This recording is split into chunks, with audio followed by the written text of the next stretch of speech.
Eh, si son tan amables, por favor, vayan al libro de los Jueces. Abran su Biblia, por favor, en el capítulo 7, si son tan amables, por favor. Jueces, capítulo 7. Vamos a darle seguimiento a la serie que le titulé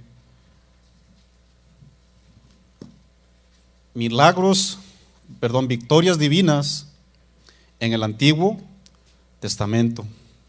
Me va siguiendo con sus enseñanzas, ¿verdad? ¿Sí? ¿Vamos al día con las predicaciones? ¿Sí? A ver, vamos a probar si es cierto. A ver, ¿qué número fue la pasada, la de 8 días? ¿Cuál fue? El cruce del Mar Rojo, ese fue el tema, ¿verdad? Y la predicación fue número 6. 6, claro que sí.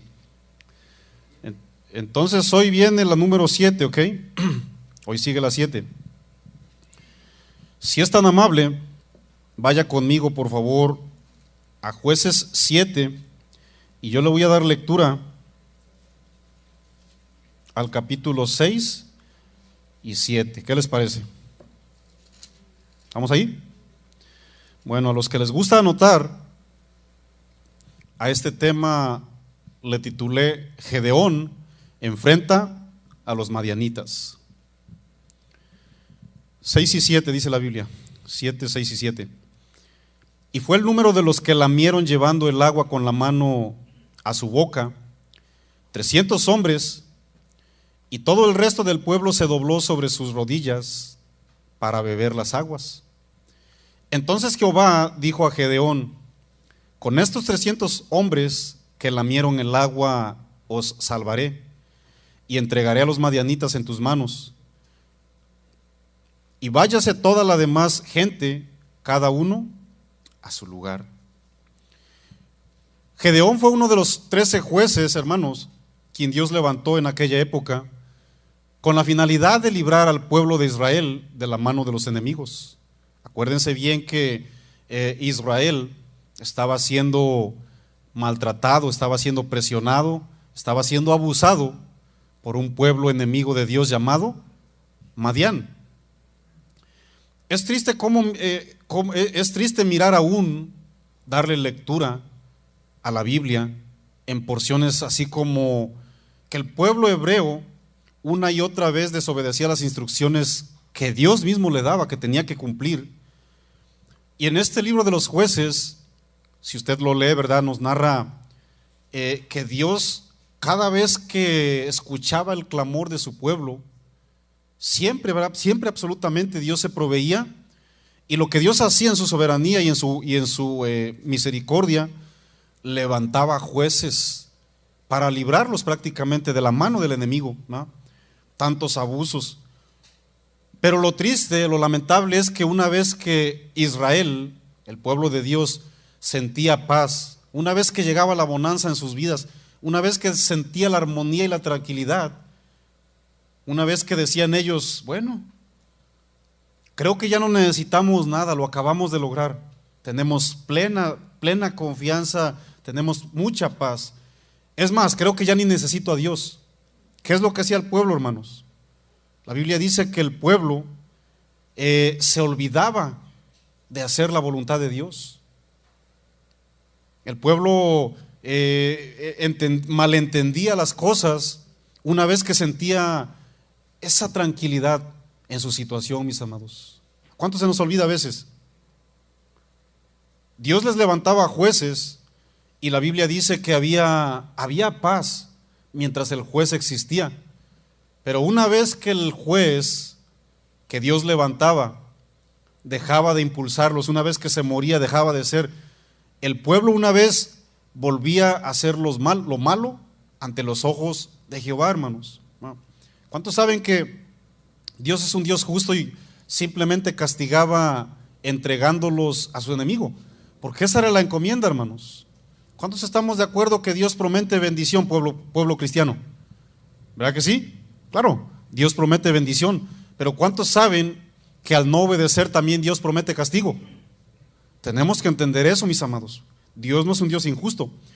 Fue precisamente después de que gobernó Débora. ¿Cuántos no han escuchado de la historia de esta juez, verdad? Una profetisa, quien asistida por otro siervo de la tribu de Neftalí, la apoyó, llamado Barak, quien por cierto aparece entre los héroes de la fe. ¿Cuántos han leído el libro de los Hebreos capítulo 11, hermanos? Si usted lee Hebreos 11:32, ahí va a aparecer Barak, un hombre de la tribu de Neftalí, quien apoyó a la profetisa Débora para que dirigiera al pueblo de Dios.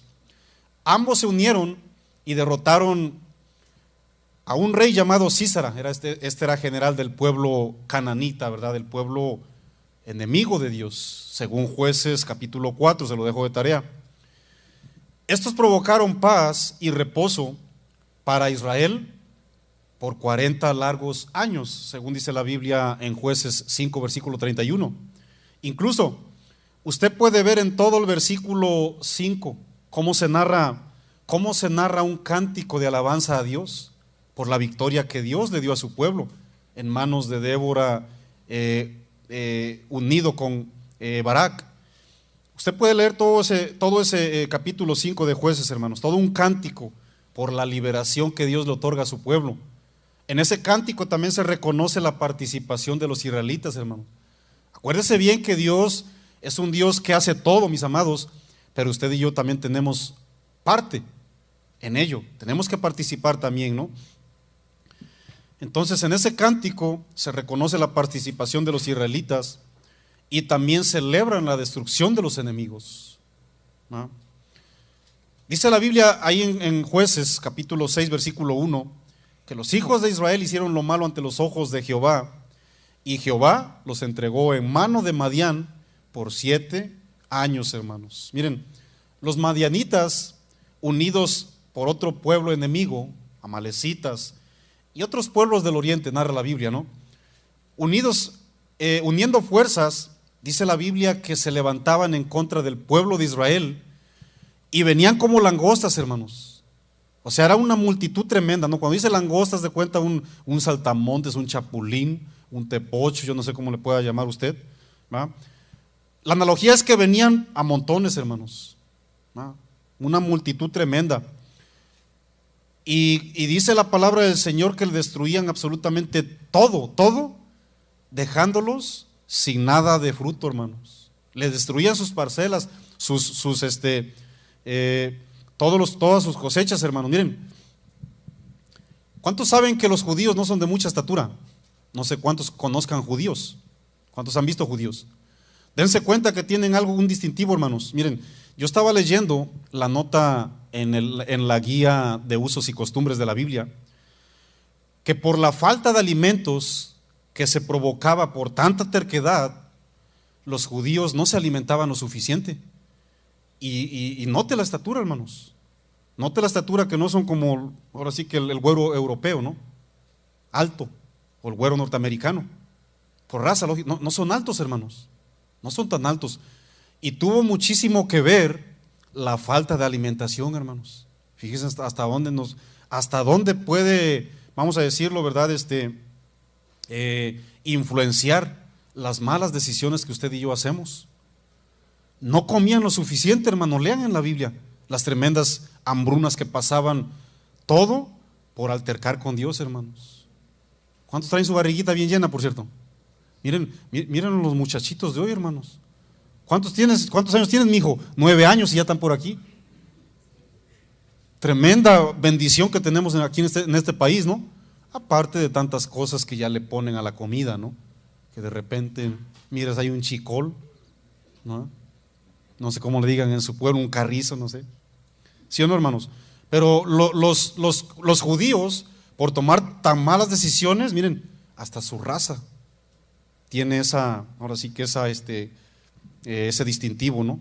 Bajitos, no comían bien, hermanos. Acuérdense bien que hubo una época de las que Dios les permitía que hasta los niños se comían, hermanos. ¿Cuántos han leído esas partes bíblicas?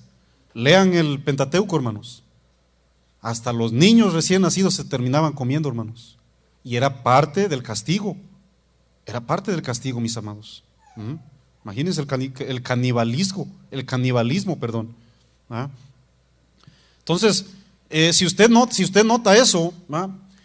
Nos da muchísima luz porque el pueblo de el pueblo de Israel, cuando llegó a Canaán, ¿sí o no se asustaron de que miraron gigantes, hermanos?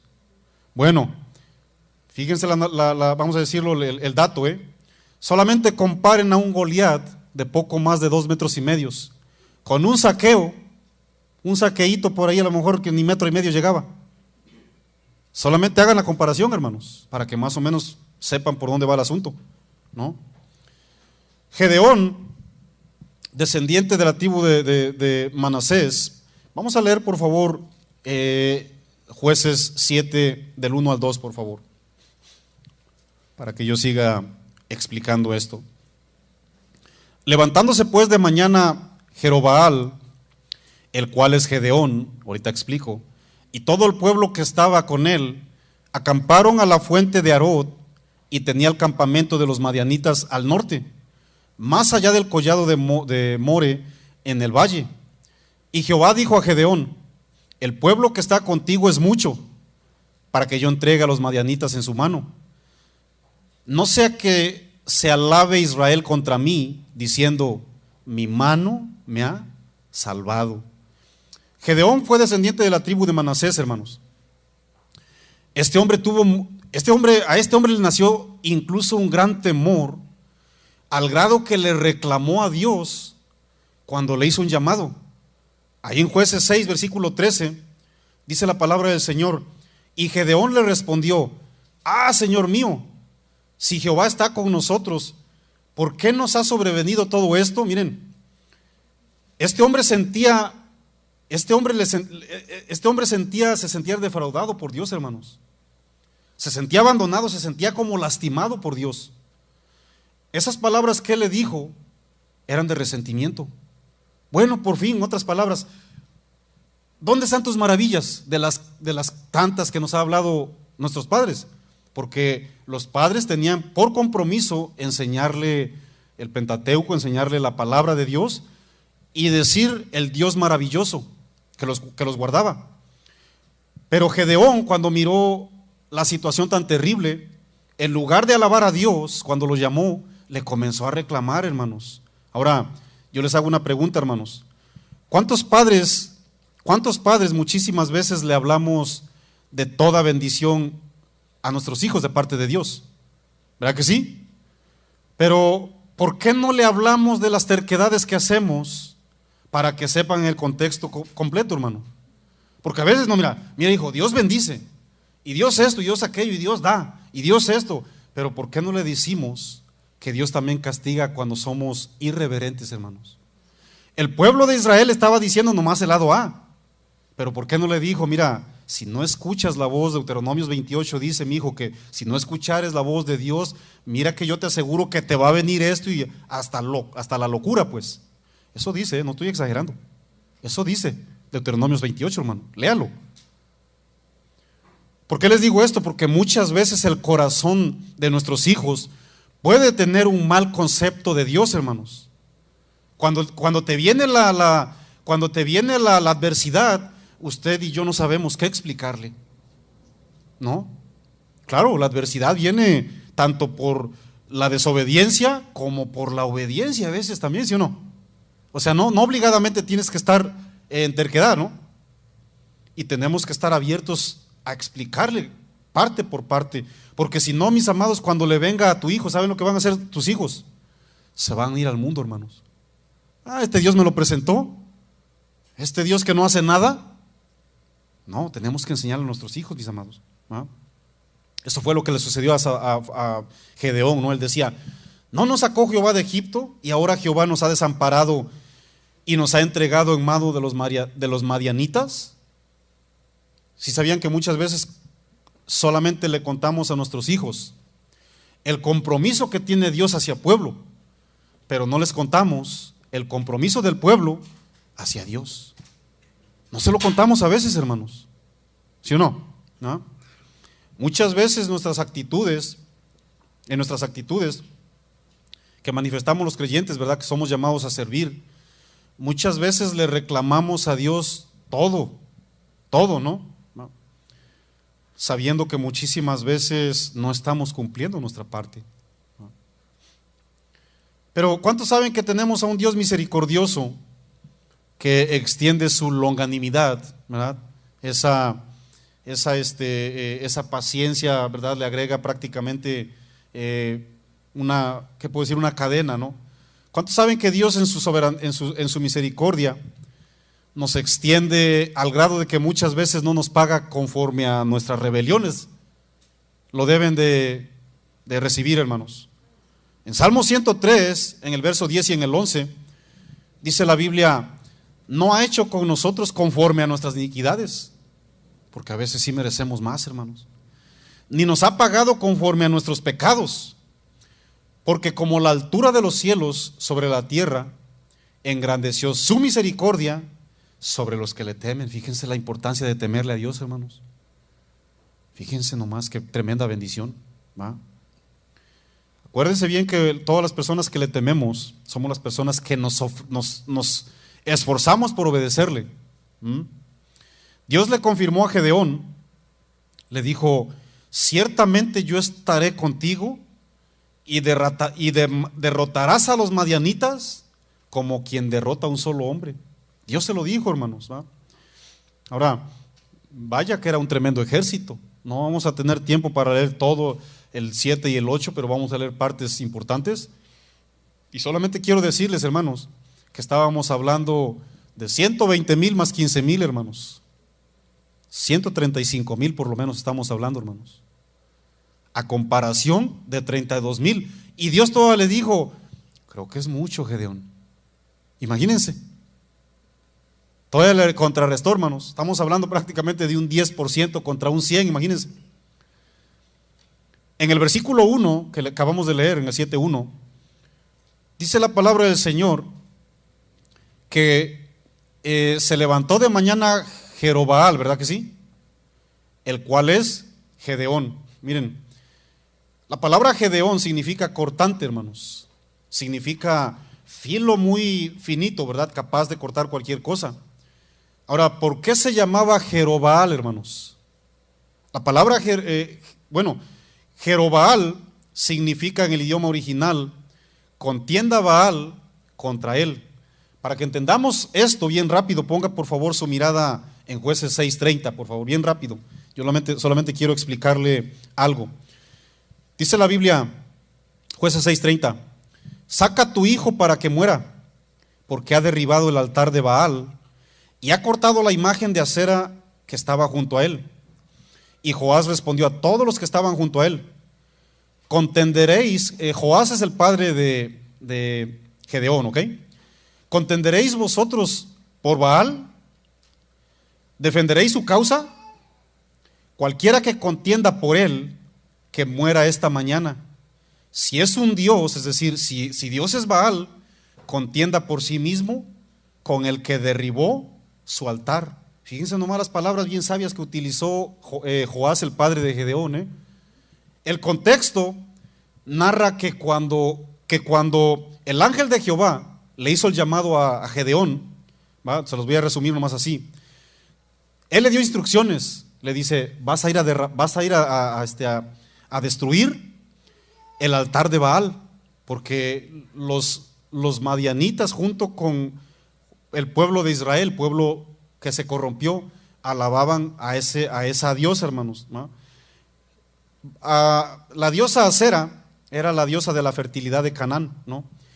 El Señor les dijo: vas a destruir ese altar y me vas a edificar uno a mí para que me haga sacrificios y holocaustos, ¿no? Pero sucede que el pueblo idólatra se enojó al mirar esto y preguntaron por el culpable. ¿Quién fue el que se atrevió a hacer semejante barbaridad con nuestro Dios?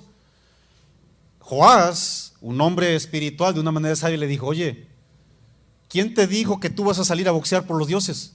No, déjalo. Si él es Dios, que se baje y que se defienda, pues. Porque Jehová de los ejércitos siempre se defendió, hermanos. Usted y yo no tenemos un llamado a defender a Dios. Usted y yo tenemos un llamado a obedecerle. Él se defiende, Él es un Dios vivo. Y les dice Joás, bueno, ¿por qué van a contender ustedes por un Dios? O sea que ustedes son los que pelean. No, no, déjenlo que trate conmigo, déjenlo que lo mate, que descienda fuego del cielo y que consuma a mi hijo. No podía, hermanos. Dice la palabra del Señor, son dioses que tienen nariz, pero no huelen. Tienen pies, pero no caminan. Manos tienen, ¿no? Pero no palpan. ¿Sí o no, hermanos? Con ese dice una parte ahí en Isaías, al mismo Dios que estás adorando, con ese te haces una figura excelente, lo pones delante de ti, lo adoras, y con lo que te sobró, te cocinas ahí una carne asada, imagínense. Que se baje entonces, que se baje y que pleitee conmigo, a ver si es cierto. Vaya, qué inteligente y sabio fue este hombre, ¿no?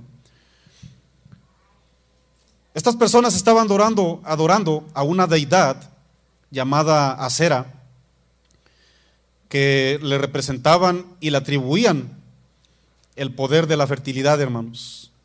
Qué triste situación del pueblo, que muchísimas veces creen más en la fertilidad del mundo o de muchos dioses a la fertilidad plena que Dios ofrece a su pueblo, mis amados. ¿Cuántos son fértiles, por cierto? ¿Cuántos son fértiles? ¿Qué es fértil, Marco? Alguien fértil es una persona que da fruto, hermanos. Yo soy la vid verdadera, San Juan 15. Ustedes son los pámpanos, vosotros.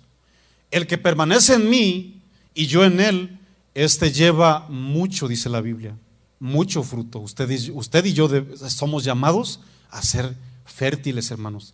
No se la crea que Aceras es la diosa de la fertilidad, hermanos. Por supuesto que no. El único que nos hace fértil en toda la extensión de la palabra es Dios, hermanos. Es Cristo Jesús, ¿no? Porque separados de mí, nada, absolutamente, nada podéis hacer. En otras palabras, nada te va a salir como yo espero. Porque podemos hacer muchas cosas, ¿no? Me puedo hacer un Dios. Pero el contexto y la palabra dice, nada vas a hacer que me pueda a mí adorar o honrar, ¿no? Mucho, hermanos. ¿Cuántos somos llamados a llevar mucho fruto, por cierto? Si usted es cristiano, usted tiene que levantar su manita. Yo, Marco, yo, por supuesto, ¿no? ¿Por qué? Porque, bueno, el fruto debe de gestarse en nuestras vidas, ¿no? ¿Cuántos son templos del Espíritu, hermanos? ¿Cuántos saben que el fruto del Espíritu de Dios debe ser en nosotros? Por supuesto, ¿no? Gálatas 5:22. El padre de Gedeón le dijo, Aceras un Dios, ok, déjenlo que se defienda, ¿no? Por eso le atribuían el nombre de Jerobaal, hermanos. Eso es lo que significa, dejen que el Dios se defienda, ¿no? Entonces, entendemos muy bien que como representantes y embajadores debemos de obedecer a Dios. Él ya peleó, hermanos. De hecho, el pueblo de Dios, ¿saben por qué peleamos la batalla, hermanos? ¿Saben por qué? Porque Cristo Jesús ya la ganó. Vamos para allá, vamos a entender por qué Dios permitió que Gedeón la peleara, hermanos. ¿Cuántos estamos en una batalla, hermanos? Espiritualmente hablando. Todos los días, ¿verdad que sí? Tenemos un enemigo, acérrimo rival, Satanás, ¿verdad que sí? Y la estamos peleando porque Cristo Jesús ya la ganó, mi amado. No porque usted sea Sansón, ¿verdad? O Conan el bárbaro, por supuesto que no. Él ya la ganó, simplemente quiere ver nuestra obediencia, mi amado. Fíjense lo que dice la Biblia ahí en el versículo 12. Dice que y Jehová dijo a Gedeón, el pueblo que está contigo es mucho para que yo entregue a los madianitas en su mano, no sea que se alabe Israel contra mí diciendo, mi mano me ha salvado. Fíjense lo que dice otra versión, la traducción lenguaje actual. Hay demasiados soldados en tu ejército y van a pensar que la victoria sobre los madianitas será de ellos y no mía. ¿Qué tanto nos conoce el Señor, hermanos, que se atrevió a reducirle el número de soldados del ejército a Gedeón para que no se alabaran, para que no se engrandecieran? ¿Qué tanto nos conoce Dios, hermanos? Nos conoce y nos conoce muy bien, hermanos. ¿Ah? Si se acuerdan cuando David miró a su ejército, y cuéntamelo por favor, ¿qué le dijo el profeta? No haga este mal mi Señor a su pueblo. No cuente por favor con el poder del caballo y del ejército. No, Si Dios dijo que vamos a luchar y ya. ¿Qué le sucedió a este hombre, hermanos? Claro que nos conoce el Señor, mis amados. Hubo un hombre, hubo un rey, ¿verdad? Ahí en segunda de Crónicas 26:16, llamado Usías. Dice la Biblia que cuando persistía este hombre en buscar a Jehová, Dios lo perseveraba.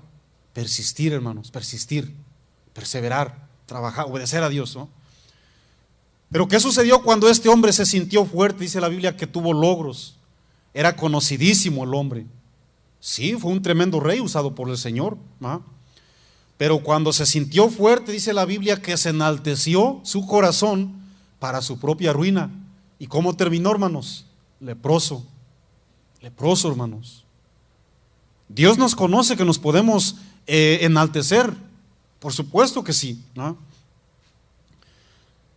Hubo una parte que Isaías mencionaba, ¿verdad? Ahí en Isaías 66, verso 4, que cuando el pueblo se humillaba, cuando el pueblo reconocía que solamente Dios es el que hace y nosotros simplemente vamos, dijeron lo siguiente.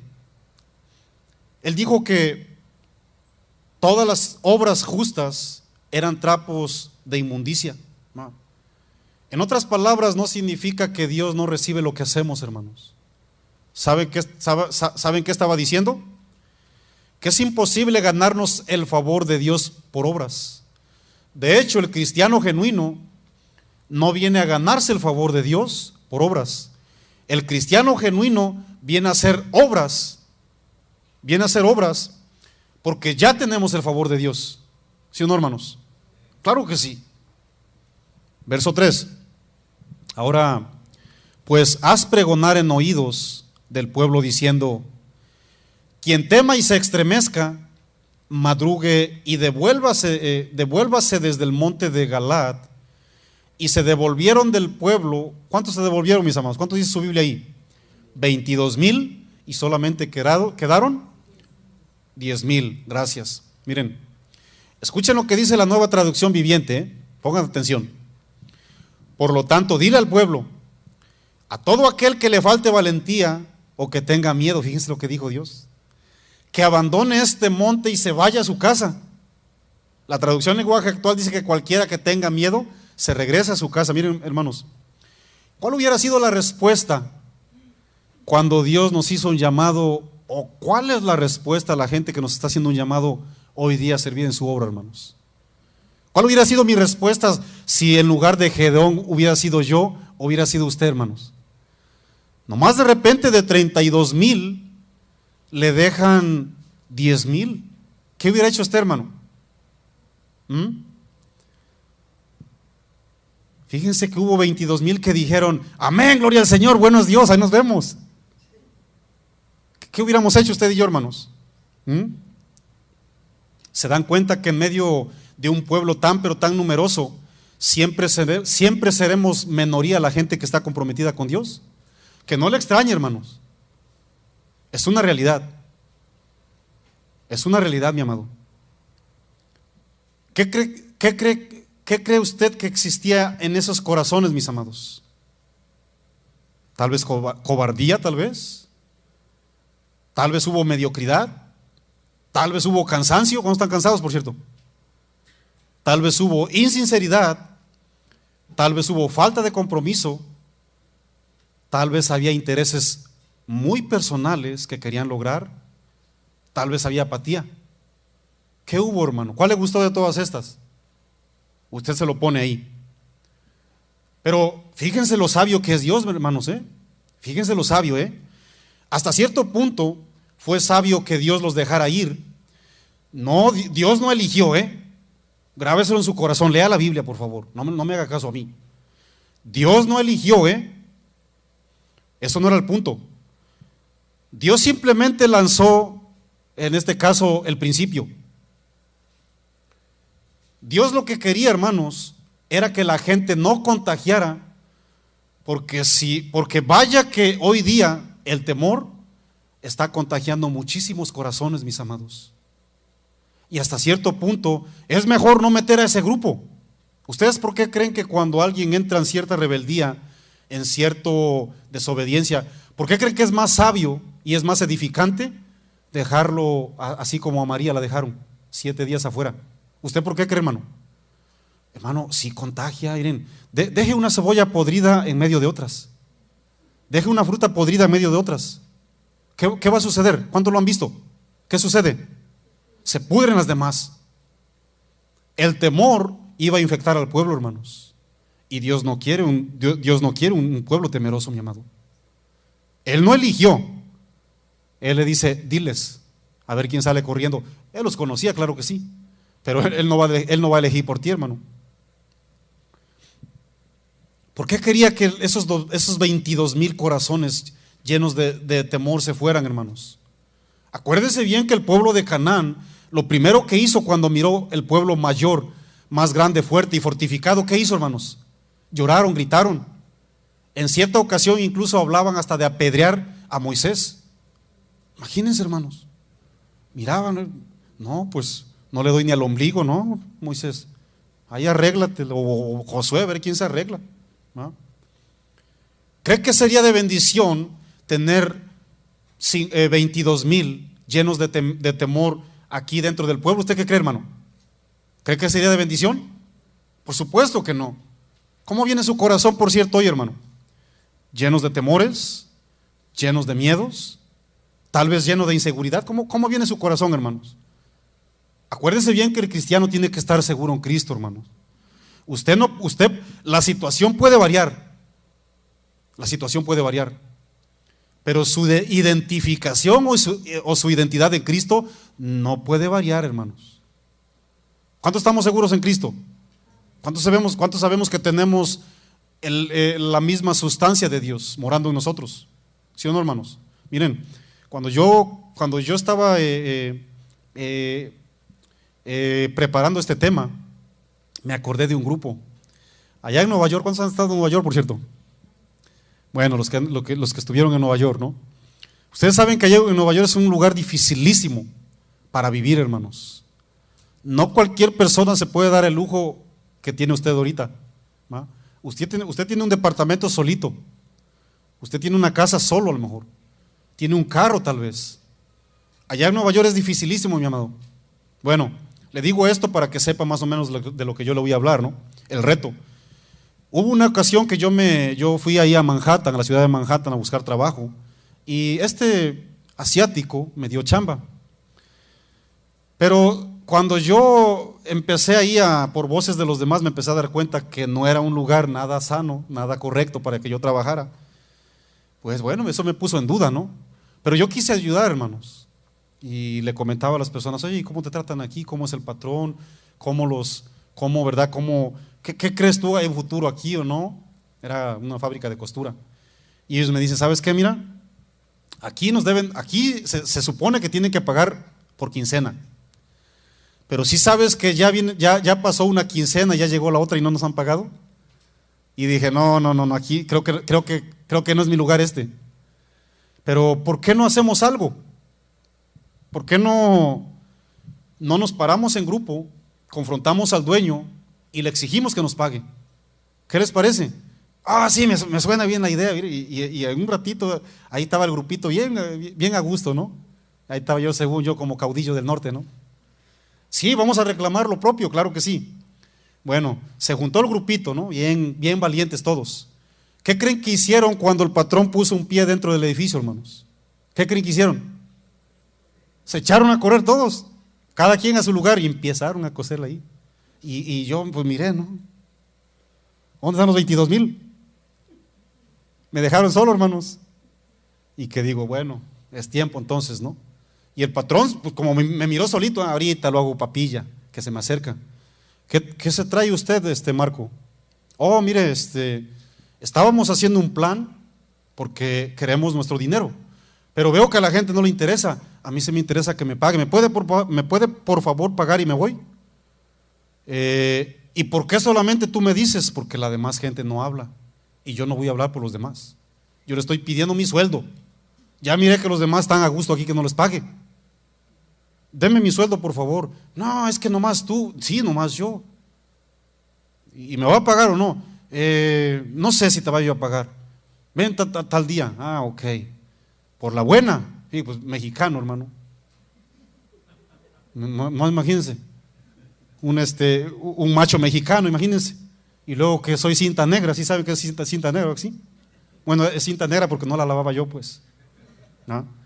Ah, ok, vamos a ver de cómo nos toca. Bueno, para no ser la larga, yo fui y busqué asesoría legal.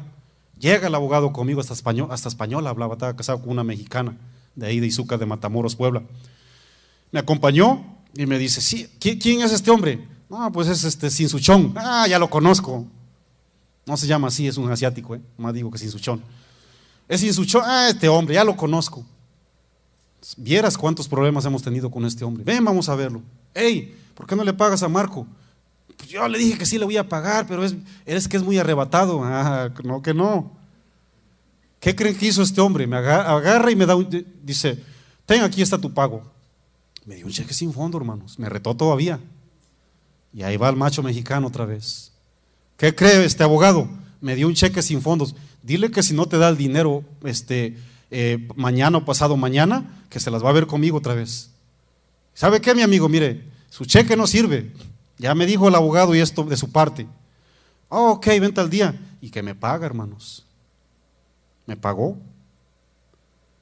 Los 22,000 no quisieron nada, hermanos. Llenos de temor. El temor, hermanos, no edifica. El temor no alimenta, hermanos. No. Tenemos que luchar, ¿no?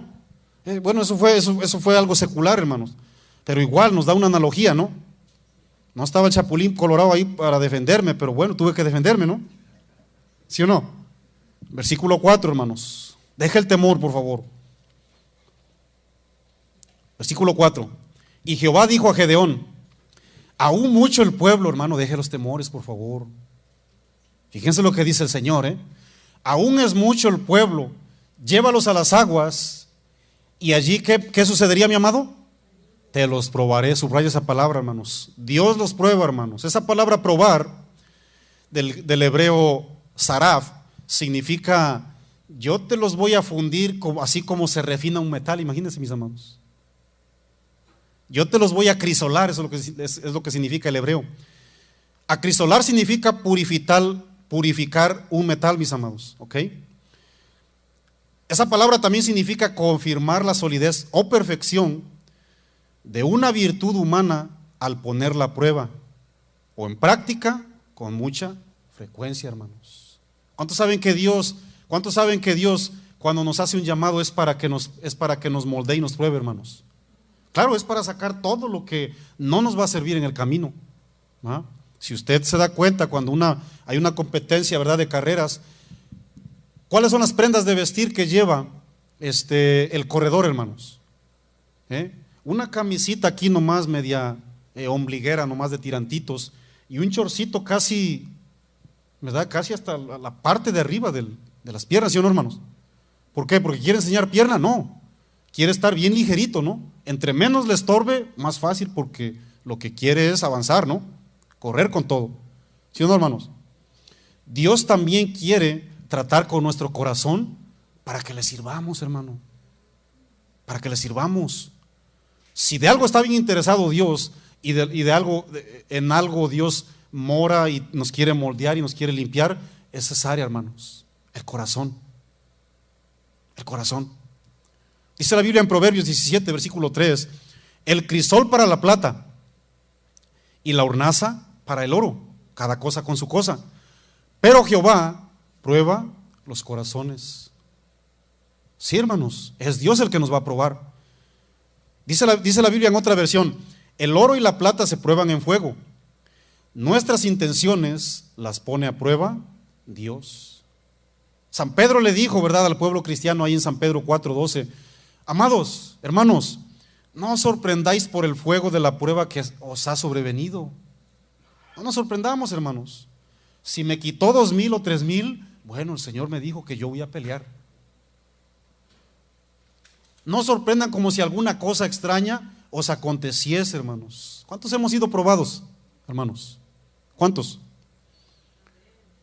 ¿En qué área estamos siendo probados, por cierto? ¿Cuál ha sido mi reacción? ¿Estamos resistiendo la prueba ¿O ya renunciamos? Mis amados, Dios nos quiere refinar, Él quiere limpiar nuestro corazón, Él quiere purificarnos, hermanos. Acuérdense bien que para que estemos perfeccionados, Efesios 4, para que estemos perfeccionados, para alcanzar la unidad y la madurez, ¿saben que se necesita que seamos refinados? Limpios, hermanos. ¿Ah? Tenemos que estar listos para la obra. Versículo 5. Entonces llevó el pueblo a las aguas. ¿Estamos ahí? Sí, ¿verdad? Entonces el pueblo, sí, 5. Llevó el pueblo a las aguas, y Jehová dijo a Gedeón: cualquiera que lamiere las aguas con su lengua, como lame el perro, a aquel pondrás aparte. Asimismo a cualquiera que se doblare sobre sus rodillas para beber. Miren, mis amados, no vayan a pensar que le estaba diciendo que son perros, porque cada interpretación que sacamos, hermano, usted y yo, como teólogos, ¿no? Más bien como teólogos, ¿no? Cada interpretación humana, la Biblia no es de interpretación humana, hermanos, ¿no? No, fíjense, miren, dice que como lame un perro, estaba dando un ejemplo. Algunos opinan, y yo estoy bien de acuerdo con ellos, estudiosos de la Biblia, que Dios escogió a los que lamieron porque esa es la posición que demostraron, y es esa posición que nos mantiene vigilantes debido a que estaban en guerra. Fíjense, agarren agua, hagan de cuenta que agarren agua, miren, y se la llevan aquí, miren. Y yo no voy a decir que hicieron, yo no voy a decir eso, ¿no? Si hicieron, ok, hicieron, ¿no? Pero eso no te quita la salvación ni te la da.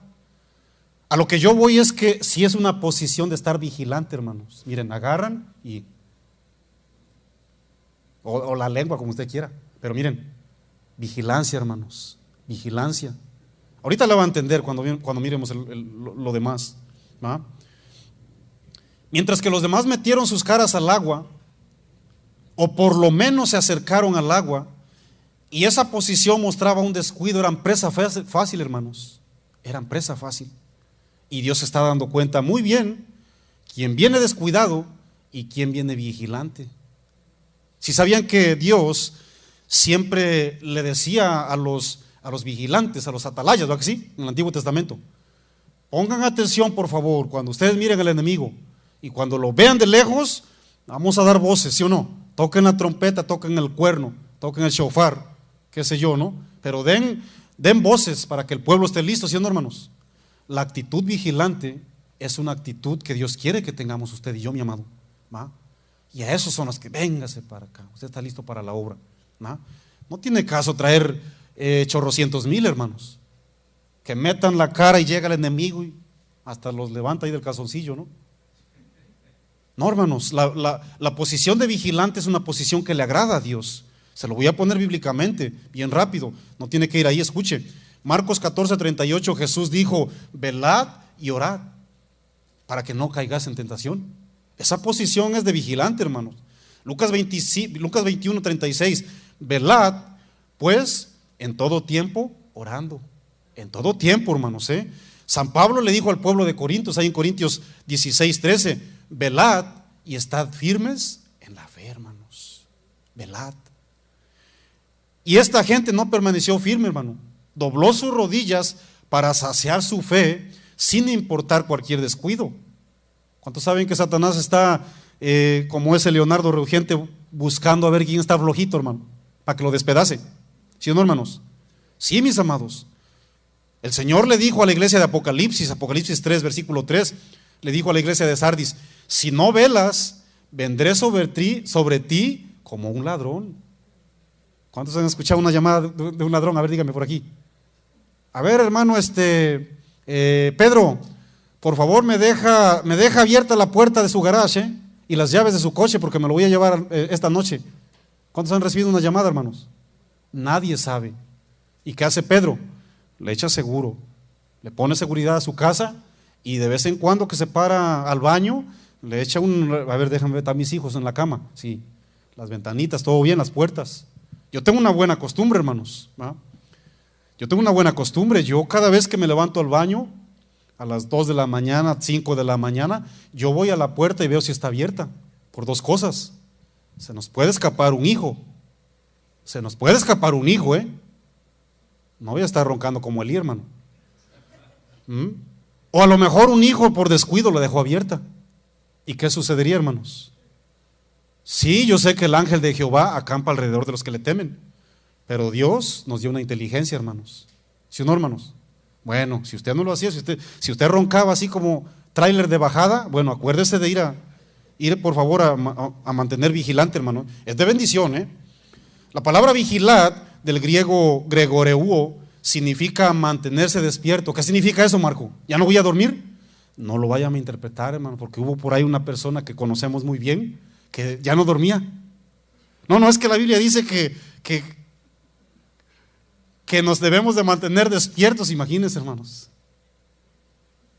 Ay, cómo batallo yo con gente, hermanos. Y aquí les enseñamos y les enseñamos y les enseñamos y no vamos a dejar de enseñarles, hermanos. Tenemos que mantenernos despiertos, cristianos. Esa es una realidad. La gente temerosa le va a abrir las puertas al enemigo o a tu carne. Nos va a suceder como cuando un pescado es traspasado con la lanza del pescador, hermanos. Te van a traer con todo y todo, traspasado. Versículo 6, dice la Biblia. Y fue el número de los que lamieron llevando el agua con la mano a su boca. Ahí está, miren, No digo que lamieron como sacando la lengua. Usted póngale lo que quiera, hermano. Yo lo que quiero es que entienda bien eso. Fue el número de los que lamieron llevando el agua con la mano a su boca, 300 hombres, y todo el resto del pueblo se dobló sobre sus rodillas para beber agua. Entonces Jehová dijo a Gedeón: con estos 300 hombres que lamieron el agua os salvaré. Fíjense de quién es la victoria, hermanos. Y entregaré a los madianitas en tus manos, y váyase todos los demás, toda la demás gente, cada uno a su lugar.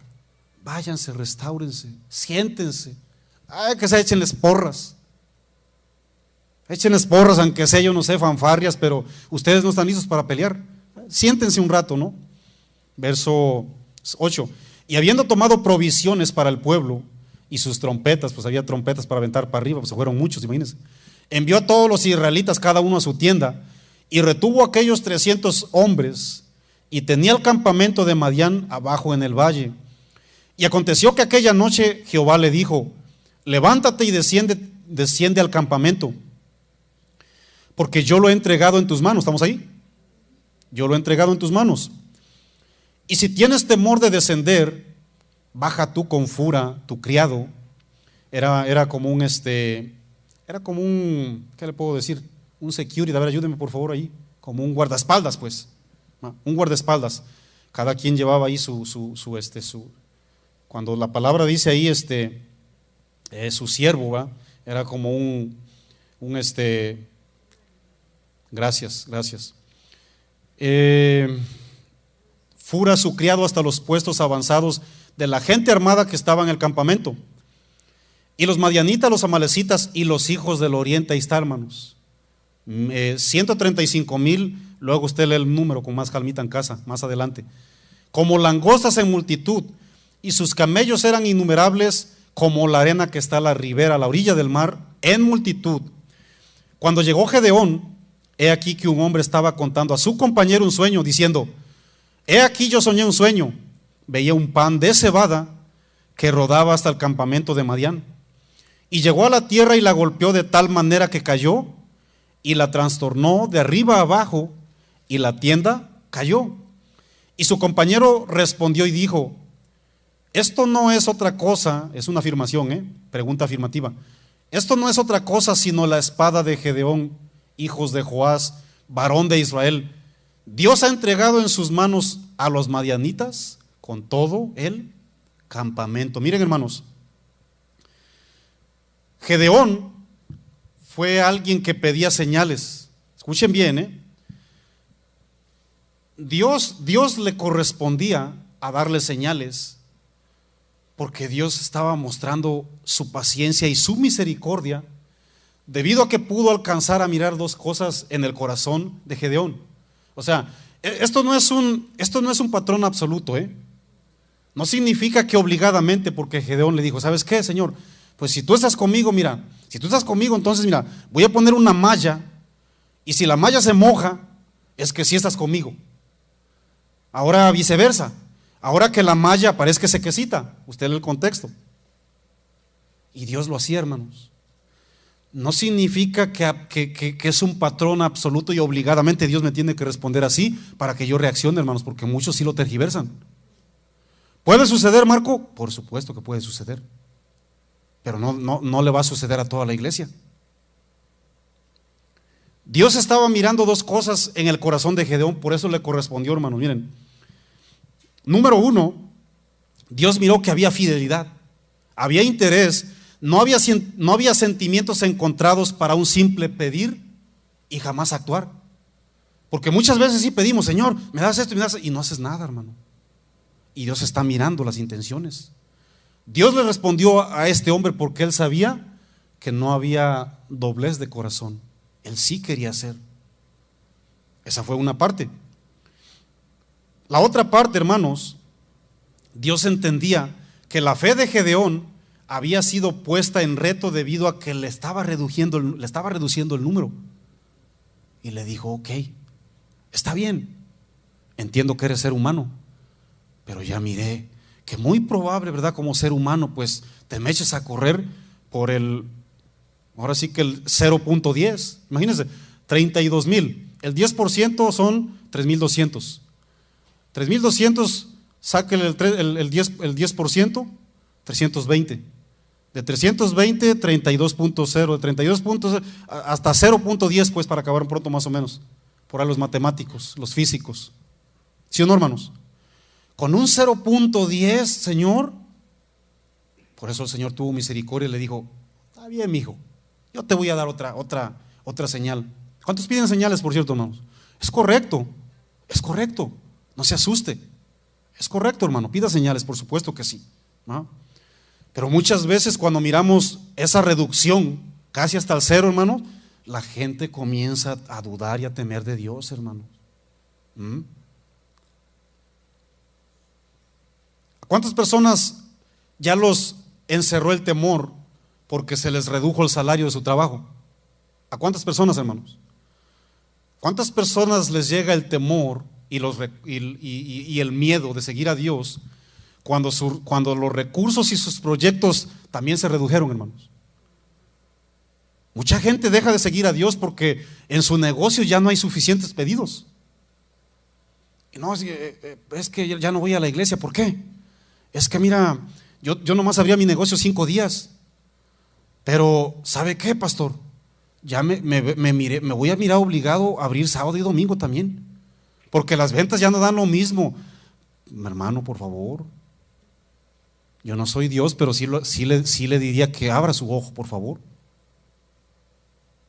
¿Cuántas personas nos llenamos de miedo y de temores cuando hay reducción? En este caso, cuando hay una reducción monetaria así, drástica, hermanos. ¿Cuántas personas hemos dejado de servir a Dios porque las probabilidades para buscar un trabajo son mínimas? ¿Cuántas personas dejamos de seguir a Dios porque muchas veces por la edad o por mi condición física las probabilidades se reducen casi al cero? ¿Cuántos, hermanos? Es una realidad, cristianos. Muchísimas personas hemos dejado de servir a Dios y de seguirle porque le creemos más a la reducción que a Dios. Hay muchas personas que al no encontrar sanidad a Dios también se alejan. Muchas personas no encuentran una beca para las escuelas de sus hijos, hermanos, y dejan de seguir a Dios. Miren, yo no quiero ser jactancioso, solo lo quiero ayudar, hermano. Miren, cuando yo tenía un trabajo de tiempo completo, gracias a Dios que yo tenía Dios me daba un buen sueldo de parte de ese trabajo, ¿verdad? Hermanos, déjenme les digo que el lugar en donde está estudiando mi hija, yo no quiero ofenderlo, hermanos. Yo quiero ayudarle a que su fe crezca. No estoy ofendiendo a nadie, ni te tiene que pasar obligadamente. Trabajando los 7 días en ese lugar donde me pagaba muy bien, no me alcanzaría para pagarle el lugar en donde está metida mi hija hoy, hermanos. No me alcanzaría. ¿Qué sucedió ahí? La soberanía de Dios se manifestó, hermanos. No le ayuda a Dios, mi amado. Dios no nos llamó una vez más a ayudarle, ni a defenderle. Él nos llamó a obedecerle. Por más que se te reduzcan las puertas, hermano. Miren, ¿por qué les digo esto? Miren, un triste pan de cebada golpeó el campamento del enemigo y lo derribó. Miren, la cebada era lo más barato, hermanos. Era lo más insignificante. De hecho, era el alimento principal del campesino de Israel en aquella época, hermanos. Apocalipsis 6, versículo 6. 2 libras de trigo por 1 denario y 6 de cebada por otro denario. El trigo era más caro, hermanos. La cebada era, ¿qué puedo decir? Los frijoles, pues. ¿Cuántos desprecian los frijoles, por cierto? ¿Cuántos desprecian los frijoles? ¿Verdad que muchos los desprecian y muchos los despreciamos en aquella época, ¿sí, no, hermanos? No, yo con esos fíjense cómo crecí, hermanos, tanto frijol que comí. Los hebreos, pues por tercos, no comieron nada. No es cierto, estoy bromeando, hermano, Yo no quiero que se ofenda. Yo reconozco que su contexto cultural fue duro, yo lo reconozco, hermanos. Pero yo sí comí muchos frijoles, pues. El pan de cebada, mis amados, era lo más insignificativo. No le llames insignificativo cuando Dios lo redujo y Él sabe que va a derrotar a los chorrocientos mil que tú dices, ni con los 32 les doy al kilo. Ese es Dios, hermanos. Ese es Dios. ¿Cómo se llama el tema general, por favor, para que no se le olvide el enfoque? ¿Cómo se llama el tema general? Victorias divinas en el Antiguo Testamento, hermanos. La victoria es de Dios, mi amado. No se le olvide. La victoria es de Jesús. Yo quiero que se arranque todos esos temores y miedos de su corazón. Es Dios, hermanos. Es Dios. Tal vez tú te sientes muy poco. Tal vez incluso tú mismo te estés despreciando. Muchas personas creen, ¿verdad?, que porque nadie les hace caso, se sienten con su autoestima bien baja, hermano. Muchas personas se sienten despreciados. Muchas personas se sienten que no tienen valor, hermanos. Muchas personas creen que no sirven para nada. Si ese es tu caso, hermano, para Dios significas mucho. Para Dios somos su especial tesoro. Imagínate, dice la Biblia que de Dios es la tierra y su plenitud. Y Dios dice que somos su especial, hermanos. ¿Qué significa especial? ¿Qué significa especial? Lo más importante, hermanos. Lo más importante. Grábenselo en su corazoncito, mi hermano. Eso es lo que dijo Malaquías 3:17, Éxodo 19:5. Seréis mi especial tesoro. Muy probable muchas personas se sientan en esa área como que ya no vales nada, porque muy probable hubo una persona altiva, una persona orgullosa, una persona que te humilló y te pisoteó y creíste más a las amenazas de una gente orgullosa que se equivocó y te reduciste tú mismo, hermano.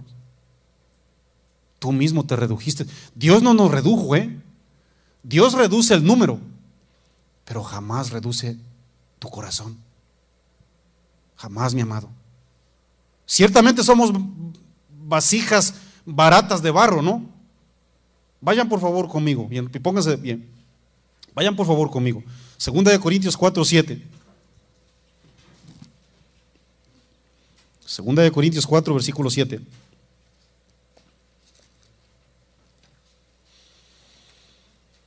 Dice la palabra del Señor: pero tenemos este tesoro en vasos de barro. Escuchen bien que el tesoro es el evangelio, hermanos, El tesoro son los principios de Dios. Pero tenemos este tesoro, fíjate, es tesoro, es algo valiosísimo, en vasos de barro, para que la excelencia del poder de Dios, para que la excelencia del poder sea del pastor, así dice, de Dios, y no de quién, y no de nosotros, hermanos. Miren, este cuerpo es un cascarón, ¿no? Mi cuerpo es polvo. Y ciertamente puede ser despreciado, ¿no? Pero ¿cuántos saben que lo precioso, lo divino, lo infalible, que son las verdades de Dios, están dentro de este pedazo de pan de cebada? ¿Sí o no, hermanos? Y ese pedazo de pan de cebada puede derribar muchísimas cosas que usted y yo no hemos podido, mi amado. Entienda que es Dios en usted, mi amado. Es Dios en usted, por favor, grábselo en su corazoncito. Vamos bien rápido a Jueces 8:28 para terminar. Yo quiero, ¿verdad?, que abra su corazoncito, hermano. Que sepa que Dios es quien pelea. Que sepa que Dios es un Dios que gana, hermanos. No se deje llevar por las voces, mi amado. No se deje llevar por las cosas puramente humanas. Si el número se redujo, usted glorifique a Dios y obedézcale, mi amado. Si se redujeron las opciones, usted manifieste la confianza en Dios y sigamos. Jueces 8:28. Se lo dejo de tarea, léalo por favor en casa. Lo va a hacer muy bien. Todo el libro, la parte de Jueces, desde el 6 hasta el 9. 8:28 de Jueces. Así fue subyugado Madián delante de los hijos de Israel, y nunca más volvió a levantar cabeza el enemigo. Y reposó la tierra 40 años en los de Gedeón. Fíjense lo que dice otra versión, La traducción lenguaje actual dice: así fue como Israel venció a los madianitas, los cuales nunca más recobraron su poder. Y mientras Gedeón vivió, hubo en esa región 40 años de paz. ¿Cuántos Gedeones vinieron hoy, hermanos? ¿Cuántos afilados con la palabra de Dios vinieron? Eso significa Gedeón. Hermanos, si usted quiere obtener requisitos para ser un siervo eficaz para la batalla, necesitamos lo que hay en el corazón de estos hombres. Necesitamos firmeza y convicción del llamado de Dios, como lo hizo Gedeón, hermanos. Firmeza y convicción. Gedeón no confió en su propio deseo, hermanos. Él confió en Dios. Necesitamos también tenacidad al propósito, hermanos. La tenacidad es ese impulso o ese ánimo a continuar sin desistir por la triste y por la urgida situación que le conmovió actuar, hermanos. También necesitamos algo que Gedeón tenía en su corazón, hermanos: fidelidad a lo espiritual. Gedeón destruyó los ídolos, para empezar, ¿sí o no? De entrada, él destruyó los ídolos, a Acera, y edificó un altar a Dios. Tenemos que destruir los ídolos, hermanos. Muy probable usted fue engañado por el enemigo y ya se levantó ídolos, yo no sé. Acuérdese que el pueblo de Canal está tremendo, hermanos, y nos podemos hacer un Dios de palo en menos de 3 segundos. Sí, mi amado. Sí, hasta nuestra propia familia podemos idolatrar, claro que sí. Yo quiero orar por usted. Ponga su Biblia, por favor, ahí a un ladito, y cierren sus ojitos todos, por favor. Cierren sus ojitos, vamos a hacerlo por amor al Señor. Agache su mirada si usted no lo quiere cerrar. Levante sus manitas. Yo quiero orar por usted, hermano. Levante sus manitas con convicción. ¿Cuántos saben que Dios está presente, hermanos? ¿Sí o no? Padre, en el nombre de Cristo Jesús, oro por tu pueblo, mi Dios. Oro por esta tu congregación, Señor. Que tu palabra arranque todo temor y miedo, Señor. Tal vez ya se redujeron muchas opiniones que tienen de mí, Señor, y eso me tiene en una terrible situación, en una cárcel, Señor. Señor, saca a tu pueblo, Señor. Saca a tu pueblo, mi Dios, a la abundancia, mi Dios todopoderoso. Tú ya peleaste, Señor. Queremos obedecerte, Señor. No queremos poner la vista en un número alto. Con lo más insignificante, tú haces maravillas, mi Dios. Queremos ser gente vigilante, gente entregada a ti, mi Dios, entendiendo que la victoria es tuya, Señor. Si esa es tu situación, hermano, dile: Señor, yo te entrego esos temores y esos miedos que tengo en mi corazón. Ayúdame, Señor, que tu palabra, que ha entrado como esa espada de doble filo en mi corazón, permanezca, Señor, y sean dispersados todas las tinieblas de argumentos de miedo, Señor. Dile ahí con convicción, hermano. Ayuda a tu pueblo, mi Dios. La victoria es tuya, mi Señor.